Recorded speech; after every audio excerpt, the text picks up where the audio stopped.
The following presentation is a Barrett Sports Media production. He's connected.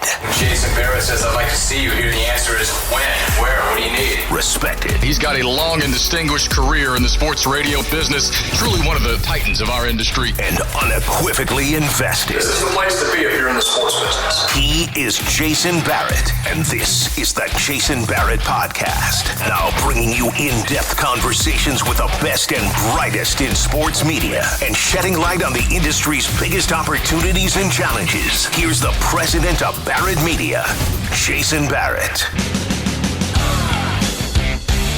Nice to have you aboard for another edition of the Jason Barrett Podcast. I am Jason Barrett. Today's episode will feature a 30-minute discussion with Steve Griffin. He's the president and general manager for 1010XL, which is the sports radio leader in Jacksonville. I was in the Sunshine State recently checking out a Florida Gators game on Saturday, the Jacksonville Jaguars on Sunday, and working with Steve's crew on Thursday and Friday. So I thought we'd make use of the time together to get into some business talk. Steve runs a standalone brand which has a heavy emphasis on local business and includes talent that contribute to sales. So I thought there were some interesting issues that we could get into, and I think you'll find the conversation and the information insightful.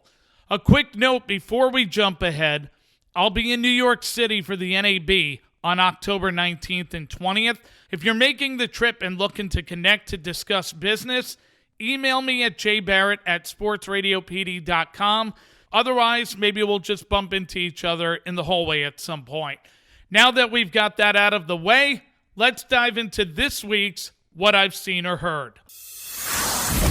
Attention. Have I got your attention now? Last week, I was on the road in Florida when news broke that KGO in San Francisco was dropping the news talk format, parting ways with its local staff, and preparing for the introduction of a new format on Monday. Word trickled out quickly that the station would embrace the world of sports betting and become known as 810 The Spread, with KNBR PD Kevin Graham overseeing the radio station. On Monday, the news became official, and the lineup was announced, with the majority of talent coming from Odyssey's BetQL and CBS Sports Radio. California will vote in November on two competing ballot measures.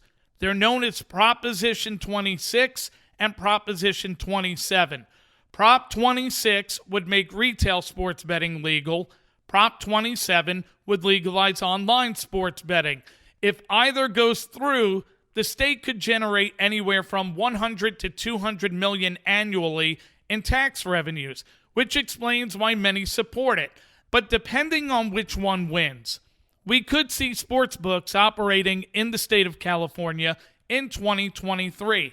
It doesn't take a rocket scientist to figure out that the opportunities in sports gambling could be massive in California, and by dropping news talk on the 8:10 a.m. signal in favor of betting, this could make the brand a top destination for sports books and advertisers. San Francisco is a top 5 market with just under 7 million people, and there's excellent support locally for professional and college sports.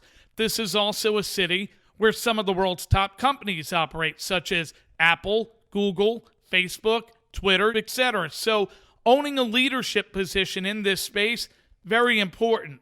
But though I understand it perfectly from a business standpoint, I do have questions about it from a listenership point of view. Have we seen enough concrete evidence yet to suggest that audience demand and solid ratings can be achieved in a top local market with all-day sports betting content? Consider that KNBR and 95.7 The Game already deliver local sports content in the marketplace, and both do well. KNBR2 also operates, although it's on a weaker signal on 1050 a.m.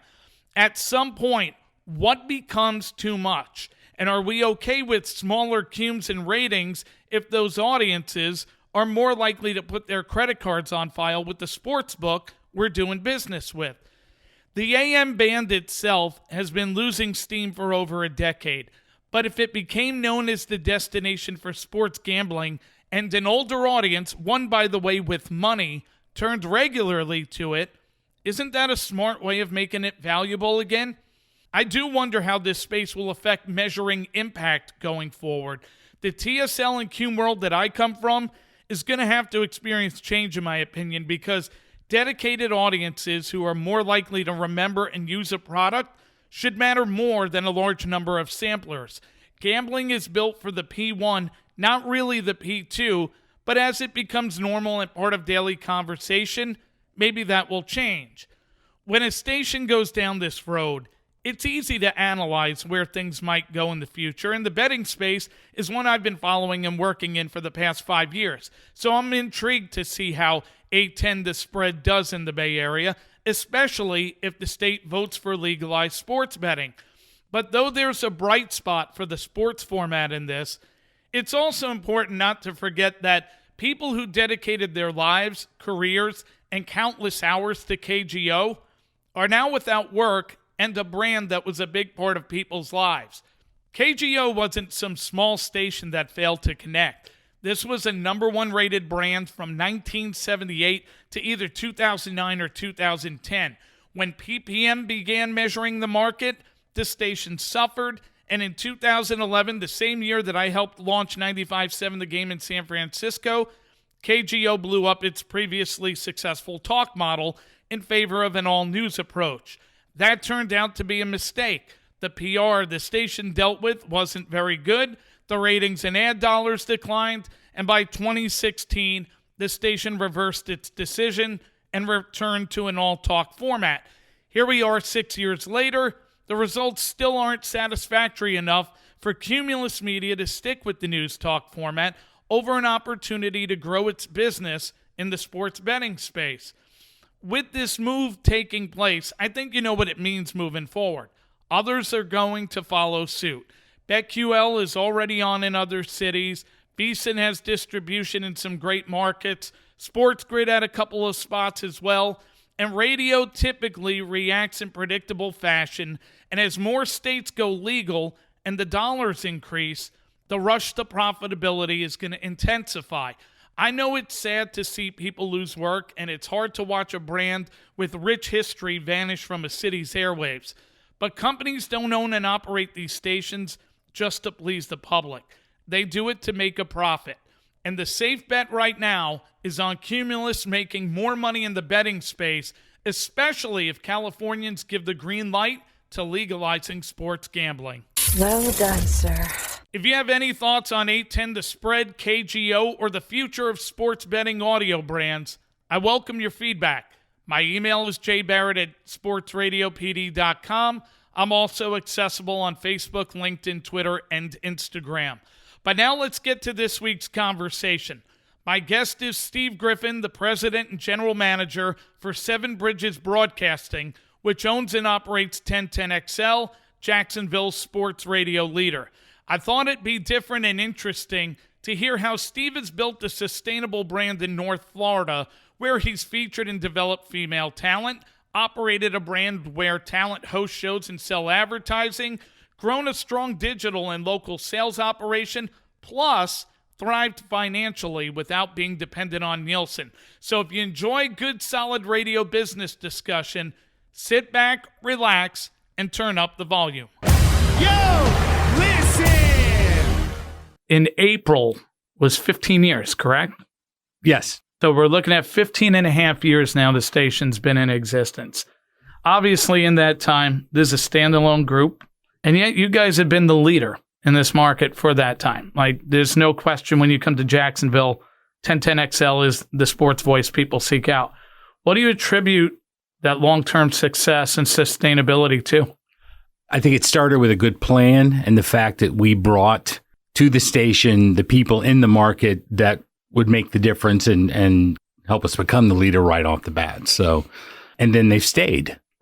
My job's pretty simple. I need to create an environment where they can flourish and they want to stay here. And so far, don't have a lot of people, jumping over the wall or trying to get over the wall, as they say. So how do you do that? Because you have a morning show that's been here for the majority of that time. I overpay everybody by a lot.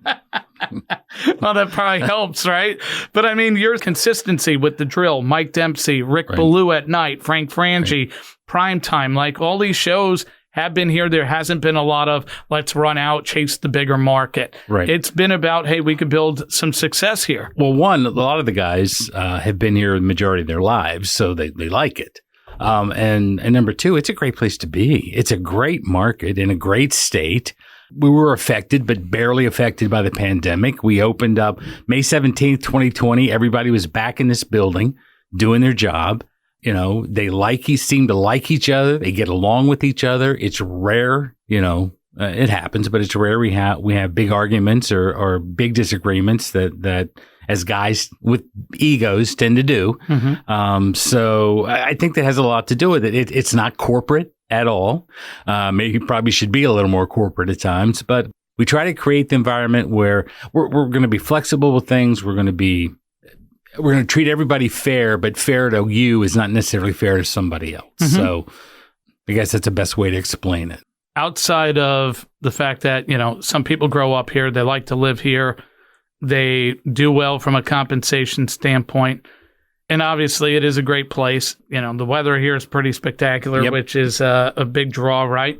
How do you continue to reach people and keep them motivated? I've always said as a program director, it's really hard when you work with a radio station and a staff. If your staff isn't changing, reaching that individual over 5 to 10 years becomes really hard. Right. How do we continue to grow together without tuning each other out? Well, I think a lot of it has been, that old adage, you don't hire people that aren't motivated. It's difficult to motivate somebody. You got to hire people that want to succeed, that want to do well. Part of our talent, our better talent, they also sell on the streets. And that's given them an opportunity to really supplement their income well by going out and using their on-air status and their relationships to be able to sell. So I think that helps. There's no really magic potion. We talk a lot. I understand them. Now, when opportunities come, and that's one of the reasons you work with us, I knew 3 or 4 years ago that I thought we were getting stagnant in some places, and there were things we were missing, slipping through the cracks, and this and that and the other. So digital being the biggest. We look for opportunities to tweak, and we've made some wholesale changes when it was necessary, but we look for opportunity, but kept the people. But look for opportunities to tweak, and if there's a really good talent out there we want to bring in, I'll make room for that talent, and we'll move somebody someplace else. And they've been accommodating, I think, based on how they've been treated in the past. So we're not afraid to make those, or I'm not afraid to make those. But the universe, if you let it kind of supplies it to you, and it's done a very good job for us. I want to ask you about something you just said there about the talent selling, because that's, there are examples of it across the country, but most don't. Right. There's an advantage to that with, first of all, especially if a talent is good at it. There's no better salesperson than the person who's on the air for 15 hours a week who could say, hey, let me show you how I could work you in. And also when you're not in a New York, Chicago, Dallas, where it's easy to say, here's a ton of money. You want to make a big living in some smaller cities? Well, guess what? There's no better way to do that than to be involved in sales. How have you seen it work on the inside, I guess, from the standpoint of making sure these guys still prioritize good content versus just doing what's beneficial for the bottom line? Because there is that give and take, right? Like, do I create a bad piece of content because I'm going to make $1 on it versus good content and trying to attach that might not get dollars on it? Again, they've been good about understanding the two different roles, and I've got a great sales manager. So the sales side of it goes under him. Anything they want to do on the air comes to me. They don't say, I'm going to create this and have this guy come in for 2 hours a week just to talk about widgets. They come in, they say, hey, look, what can we do? Mostly it's tagging it to ideas they already have. Hey, I want to do a high school segment on Tuesdays for 15, 20 minutes. I'm going to bring a couple of high school kids in. Go get a sponsor for that. The thing I've been most satisfied is that a lot of these guys, before I brought them on, were selling their own shows anyway, that they were just contracted folks, and they were going to other sports radio stations in town, and they were selling it and giving, a broker fee to the radio station. typically that stuff is a lot of trade and a lot of low rate stuff. Well, these guys have done a very good job of weeding out the trade and of sticking with the rate card that this time of year that they have to stick with. And when the sales manager does a shout out, half the time it's the hybrid guys, I call them, the guys that sell on air, that are getting the rate that we want. And so they understand it. You ask a hard question sometimes. When people say, how come? I say, go ask them. Because we're a blessed place with some good people and, not without our issues. And as you know, we need to improve in a lot of areas every day, Well, every radio station does. One area of improvement, you guys, I've said this even before we started working together. One thing that I really loved about the brand is you guys prioritized female talent on the air. Yes. And you look at the history of some of the women who've come through here, they've gotten an opportunity. They've run with it. They've went on to do bigger things. Yep. Finding a way to get women on the air into key positions, not always easy. So how did it start, and how have you ultimately got it to a point where it's continued on and on and on? It started with having female interns that you could tell they had something about them. They understood sports. They liked it. They got along with people. They sounded okay on the air. And had the elements that you were looking for. And then little by little, most of them, like Lauren or Jessica, who was here, or they were producers, at night. And then they got into an afternoon drive show. And, if you do it right, kind of become part of the show. And then we'd move them out. And the first year we got the Jaguars, they were talking about a little bit about the female side. And one of their folks actually said, have you thought about doing a show that would be all females and the Jaguars would help supply talent and this and that and the other, supply players and coaches and things like that. And I said, sure, I think we got enough to put it together. So we took Donna and Jessica and Lauren, and I went out and found a young lady who was kind of a frequent caller in, Blythe, and put together a show, Helmets and Heels. And, it kind of took off, and it's still going today. At some point, it's going Jessica left and Amanda came in, and Amanda we hired from Tampa. She had already been doing these kind of things and she wanted to expand it, and we got her in, and they all have their strengths. They all have their weaknesses, just like the male counterparts. And, Helmet and Heels is still going on. It's very well sponsored, but at times I'll pick them up, and when groups on vacation, I'll throw them in, put them in the morning show a few months ago. And Lauren ended up going with Frangie, and after Amanda left to go do the Rangers stuff, and that's after Jessica left to do the Marlins and the Panthers stuff, and Taylor was an intern who's doing our social and was always part of that as well, and then Donna's been with us almost all 15 years, came from a talk station in town, so she kind of had that mentality of how to do that and the skill sets for that, and then Mia, somebody I chased for a year and a half. So we were able to pull her over, and we've got another good one. It tells any woman in the market or going to college, thinking about getting in the business, when you see there's a track record of Jessica Blaylock, Amanda Borges. You had Jordan, who was here in Chicago. Yep. Taylor Dahl's doing well here. Mia, Lauren Brooks. Like, you start to look at all that, you go, hey, there's a shot that I could build something of myself if I went there, because look at all the women who came before me. Right. And honestly, I don't think I answered it very well. Being a female had nothing to do with it. It was about people that made sense, sounded good, and got along with folks. I've had enough shows where I've had, even after 3 or 4 years of looking really good, where I've had to move people around just because they got so tired of each other. It was rough. So, so really being a female had nothing to do with it. That's not a hindrance, and that's not a plus. It's how do you sound? How do you work within our system with our listeners and communicate with them? And how do you get along with people? Because if you can't get along with the office staff or the sales staff or the other interns, you're not going to last here. I don't need it. You mentioned before the Jags partnership starting in around 14, and they were proponents of it, and obviously you've done a great job with it. Talk to me about the world of being a play-by-play partner. Play-by-play is a big asset. It's really important that fans can hear the team. There are obviously relationship perks that come with that during the week. At the same time, There's inventory pressure. There's pressure of making sure that are we being a good partner and, not burying the team if they have a bad week. What do you consider the radio station's role in making sure that you're not only being fair to the fan base you have to serve, but also to the team that you're in business with? They've been very good about saying, hey, look, if we stink, we stink, and you can talk about it. We're not changing that. We're not.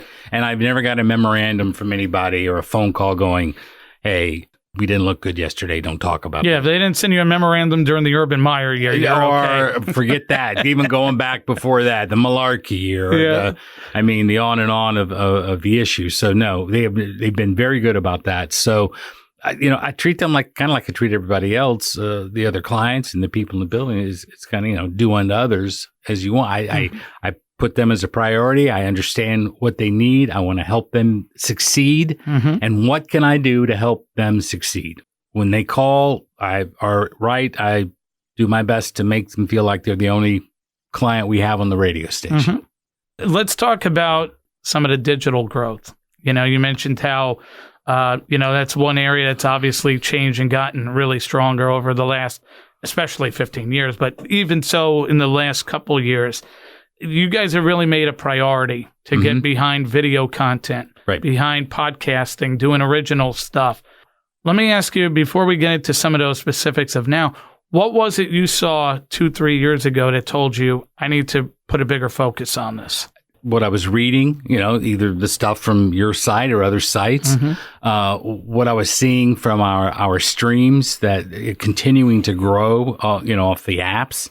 And not fully understanding that or not fully understanding how to monetize or better yet, just even how to maximize that use in that situation. It's much like I can remember sitting in a table with our investors and picking up my phone saying, I think eventually this is going to be as important as anything we do terrestrially. And, again, based on what I've read and what I saw and all these other things are out there, especially Twitter, which was the strongest. But from the other social platforms.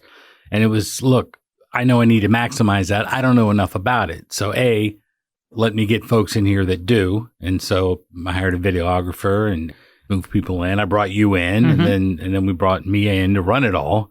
And that was kind of like the last piece we needed, and it's kind of taken off. We still don't know what we have. We're trying things. We'll do it differently the next time, but we're trying to get enough content out there to take care of our folks that only listen to us terrestrially, the ones that listen on the app, and then the ones that may not listen to either one of those, but follow us on TikTok or Instagram because the content makes sense, because they're Jag fans. And I want to serve all three of those as best I can. What have you learned since you got in the space? Because you said early on, how you were looking to go, I don't understand it, but I know we need to be in it. So since you started getting in it, what have been some of the things that have surprised you positively or negatively? I think the first thing is how good some of the stuff we produce looks and comes across. And I look at that and go, wow, that's kind of cool. I don't spend a lot of time looking at others, so it might be as cool. And that's one of the reasons I have you to tell me.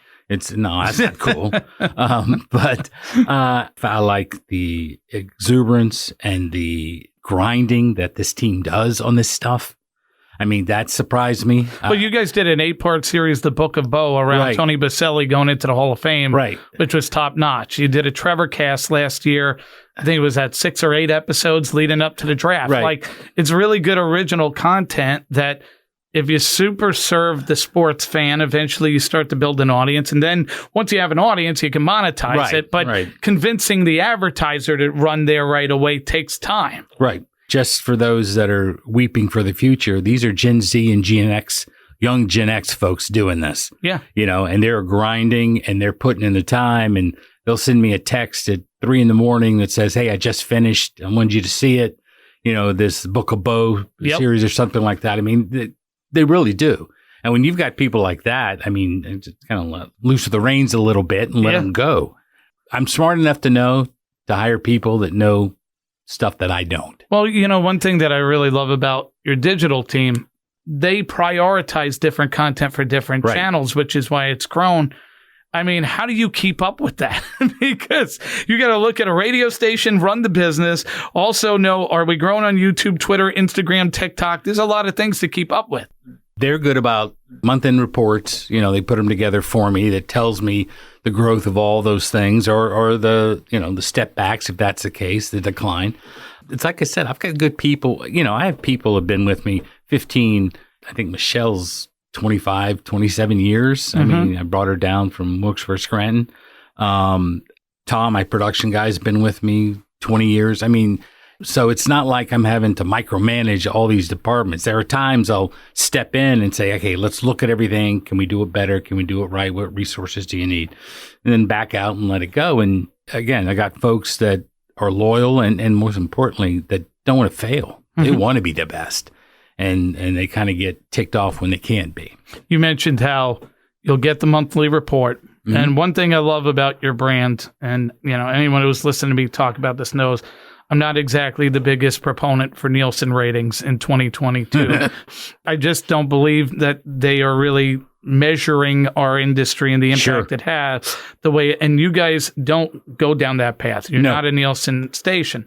I actually turned off the boxes and sent them back. Right, because they probably weren't delivering enough for you. Well, they didn't deliver anything. Because we didn't subscribe, they didn't report us at all as being in existence.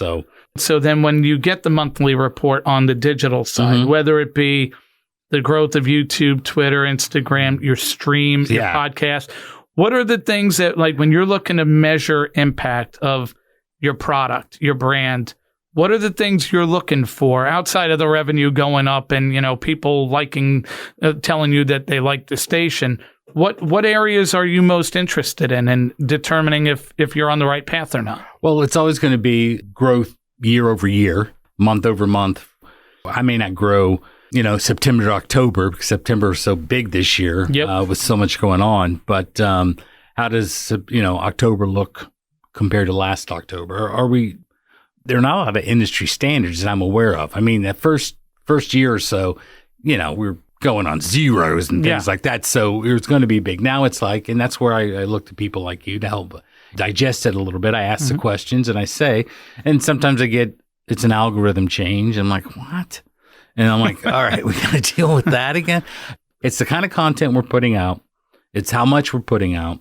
Are we targeting the right people with the right things? And then always, especially with Twitter, I have them break down, give me the 5 or 6 Twitter posts that did really well and the 5 or 6 that didn't do well. And let me decide, let's say, okay, why did those not do well? Why did they do well? It's kind of pretty easy to tell if it's Jags and Trevor and James Robinson or somebody, it's going to do well. And there's some other things that just, That's the impact stuff on the product side. What about when it comes to the business side? Like, you guys have a really good, track record in this market. You do a lot of your majority of your business off local sales. It's been really consistent. It's 99.9%. We hear people talk about 2023. Is there going to be a recession? And so when you're trying to forecast and go, okay, should I expect a 2% drop, a 5% drop? Do I expect a 5% gain, a 10% gain? How do you arrive at that? I talk to my investors who are all over the country. We live in Jacksonville and we live in Florida. Politics aside, that's worked out really well. And we have not seen, and the market hasn't seen, I can tell you, the market's growing very well this year, where others aren't. And a lot of people are moving to the state. Yeah, that too. That doesn't hurt. Well, I think that's what it is. Yeah, and it's according to everybody else, it's going to happen through 2024. I only went into 2022 expecting 3 to 5% growth, and we're going to do 11 or 12%. I'm not going to say 10% next year. I'm going to say 3 to 5% again. Yep. Ken and I have already talked about it, and we got a good feel, and we think we can do it. It's going to take monetizing some digital. It's going to make maybe an event or two we hadn't thought about. It's going to take some other things, but I got a great investor base. They're looking. They understand the world. Yep. And if the sky falls on January, well, we're going to be okay. They understand the sky fell. It makes it easier to say, guys, why are we not working? Because the sky fell. Right. You got to be realistic. It's easy to just put numbers on paper, but life happens. You can have a plan during a pandemic year, and the pandemic hits. Guess what? Right. Some advertising's going to be off. Yeah, and they understood that, and they were very, very, again, very patient, and They live in the real world when it comes to that. When you look at radio in general over the last decade, revenue has kind of been flat to slightly down, right? And so you mentioned there events, digital. What are some things that you look at, whether it's those two or others, that you think, hey, if we're going to continue to grow somewhere down the road over the next decade, what are the spaces that you feel are important? Is it original video? Is it podcasting? Is it events, merchandising, something else? Right now, the focus is on digital. We may pivot onto something at some point. You mentioned all the people moving into Florida. There's a lot of local business we don't have. You can listen to the other radio stations that do well locally, the other talk or the music stations, and there are some that do very well locally. Enough to give us that 3% growth. Yeah. If we could just get them. We were fortunate enough to be able to grab a couple of those this year, and they made a big difference. And I think once you get them, they stay with you, because they understand radio. They've been in the market for years and years, and they understand radio. So right now, we're putting a lot on digital video and saying, okay, what's going to click, what hits. I can tell you the Book of Bo, the sponsorship for just that series was great. Like all things here, it was packaged with commercials and other things, but there were dollars attached to it. Yeah. Significant dollars, more than anything, even more than Trevor Cast last year.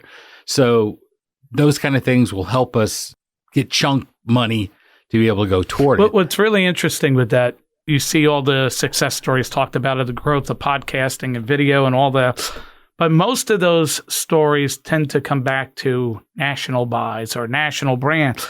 You're selling local and you're getting local dollars attached to digital. Correct. So how do you get the local advertiser to think and value the podcast, the original? Because you're doing some original things. Right. I mean, Boselli went into the Hall of Fame, and that's a sexy local opportunity. Right. You got somebody to put local dollars. So how do you get their mindset there? Well, I think it just what you said, coming up with the right ideas. They'll buy a great idea. Yeah. And if I say only 2 exclusive sponsors can be part of this Book of Boselli, they're willing to pay the freight if they understand the importance of it to the market, because again, who's buying their cars? It's the same people that like the Jags. And hey, I saw you sponsored the Book of Boselli. I'm going to buy a Toyota from you.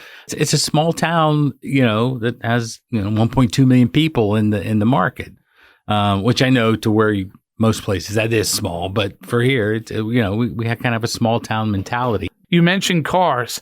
When you look at categories in some other markets, auto has been off from a here business. too. Okay, so that, for us, I was curious. So, like when auto, which a lot of radio has been so dependent on for a long time, goes through, hey, we're not going to spend as much. How do you, as a market manager, make up for that?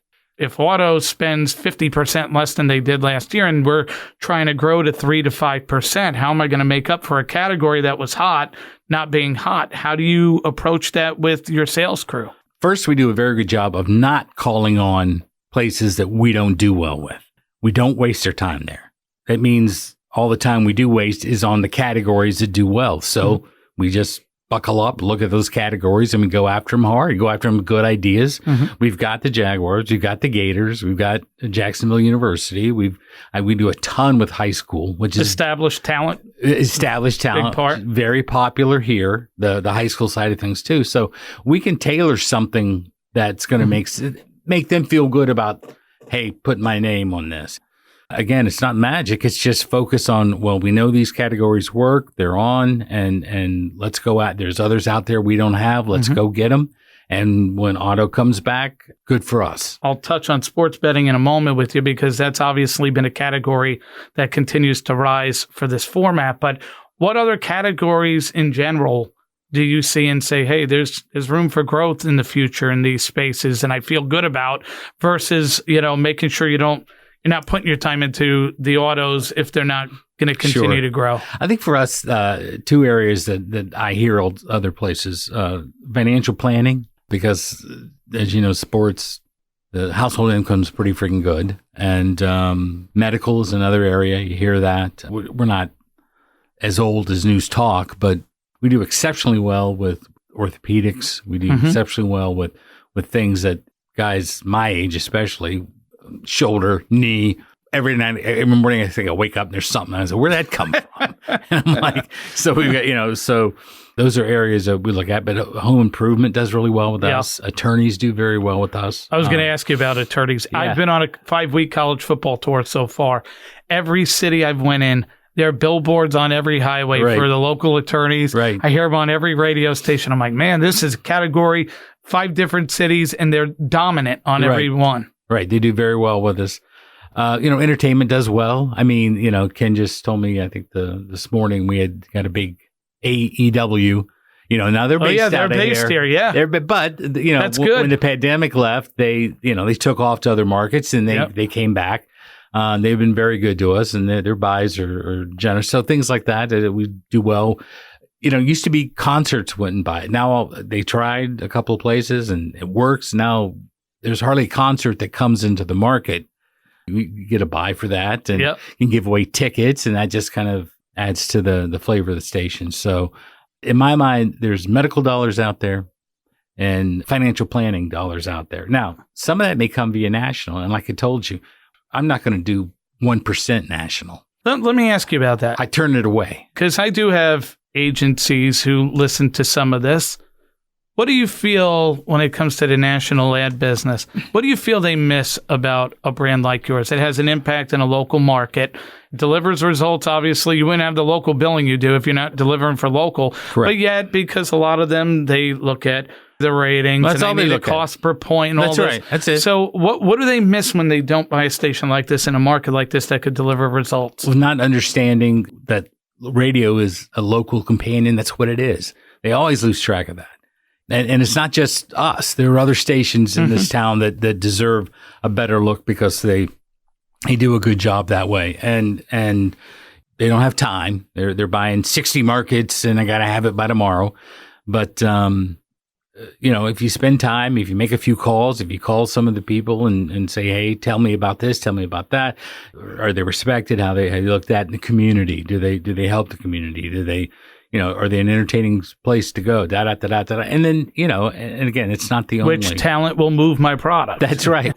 At the end of the day, it comes down to if I'm going to spend $1, can I make 2? But I guess it's just too much research to do with something like that, or somebody doesn't, every now and then we get a client that locally pushes up and then they come back down to us because they say, hey, we were told to buy you. Yep. Can you send us over a ranker? No. And I don't have one and won't give you one.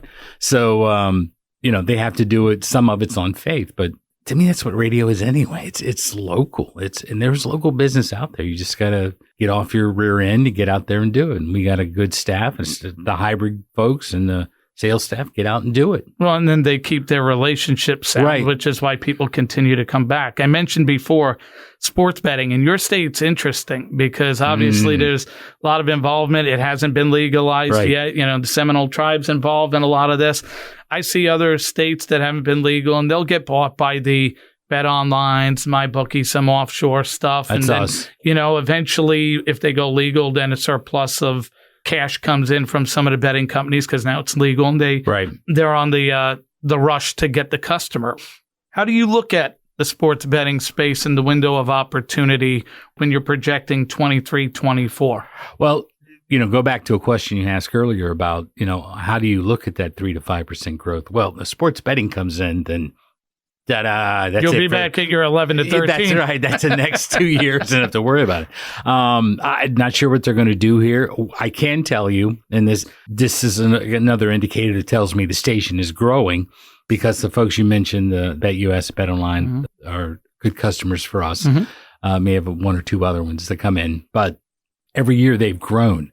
And it used to be they'd be with us the first couple of months, then cancel the rest of the year because, the call-ins dwindle down and there's no reason to be there. The last couple of years, it's been we're re-upping and we're going to spend even more the last. So that tells me we have more listeners, and that tells me the listeners or we've got some individuals that are spending a lot of money. So either one I'm fine with as long as you're safe about it. And that's where we are.